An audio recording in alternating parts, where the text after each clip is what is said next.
വെള്ളം ഒന്നും തൊടാത്ത ഒരു മാങ്ങാക്കറി വെക്കാനായിട്ട് പോവേണേ. അതിന് വേണ്ടിയിട്ട് ഒരു 2 മാങ്ങ അരിഞ്ഞ് വെച്ചിട്ടുണ്ട്. ഇതിൻ്റെ കൂടെ ഉപ്പിട്ടിട്ടുണ്ട്. പിന്നെ ഇനി കുറച്ച് കായപ്പൊടിയും കൂടെ ഞാനൊന്ന് ഇടട്ടെ. കുറച്ച് കായപ്പൊടിയും കൂടെ ഞാനൊന്ന് ഇടുവാണേ.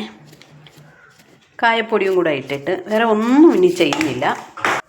കായപ്പൊടിയൊക്കെ ഇട്ടിട്ട് നല്ലവണ്ണം ചേർത്ത് നല്ല മണം വരുന്നുണ്ട്. കായപ്പൊടിയുടെ ഉപ്പിൻ്റെയൊക്കെ മണം വരുന്നുണ്ട്. ഇനി ഇതിൽ ഞാൻ കുറച്ച് മുളക് പൊടി ഇടട്ടെ. നല്ല മുളക് പൊടിയൊക്കെ ഇട്ട് ഇതൊന്ന് യോജിപ്പിച്ചിട്ട് ഒന്ന് കടുക് വറക്കട്ടെ. ഇത് കാരണം വെള്ളം ഒന്നും ചേർത്തിട്ടില്ല. മുളക് പൊടി എല്ലാം ഡ്രൈ ആയിട്ടുള്ള സാധനങ്ങളാണ് ചേർത്തിരിക്കുന്നത്. ഞാനൊന്ന് കടുക് വറുത്ത് ഇങ്ങോട്ട് ഒഴിക്കട്ടെ. കടുക് ഇട്ടിട്ടുണ്ട്. കടുക് വറക്കാൻ നിങ്ങൾ മാക്സിമം വെളിച്ചെണ്ണയോ നല്ലെണ്ണയോ തന്നെ ഉപയോഗിക്കണം. ഇനി ഞാൻ കുറച്ച് വറ്റൽ മുളകും കുറച്ച് ഉലുവയും കൂടെ ഇട്ടിട്ടുണ്ട്.